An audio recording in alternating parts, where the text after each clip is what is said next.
নরসিংদীর কাউরিয়াপাড়া মেঘনা নদীর তীরে বাউলের আখড়ায় শুরু হয়েছে সপ্তাহব্যাপী মেলা। ৫০০ বছর ধরে চলে আসা এই মেলায় সমবেত হয়েছেন দেশ বিদেশের শতাধিক বাউল। প্রতি বছর মাঘী পূর্ণিমার শেষে আয়োজন করা হয় এই ঐতিহ্যবাহী মেলা। আত্মশুদ্ধি ও আত্মমুক্তির জন্য মেলায় আসা বাউলরা তুলে ধরেন মানবপ্রেমের গান। পুণ্যস্নান, মহাযজ্ঞ ও পূজা অর্চনায় যোগ দেন বাউল ও পুণ্যার্থীরা।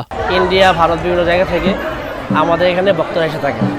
এসে বাউল ঠাকুরের কাছে বিভিন্ন প্রার্থনা করেন যেন ব্যক্তিগত জীবনে, পারিবারিক জীবনে এবং রাষ্ট্রীয়ভাবে যেন শান্তিতে থাকতে পারে। আমিও মানুষ, কুলে জন্ম নিয়ে আমার কি করণীয়, কি করতে হবে, কি করলে আমি ভালো থাকবো, কি করলে ঠাকুরের নৈকট্য তো লাভ করতে পারবো, এই আমাদের এখানে আসে। বাউলদের পাশাপাশি মেলায় ঘুরতে আসছেন দর্শনার্থীরা। বিভিন্ন স্টলে মিলছে মুখরোচক নানা পদের খাবার, খেলনাসহ মাটি ও বাঁশের তৈরি জিনিস।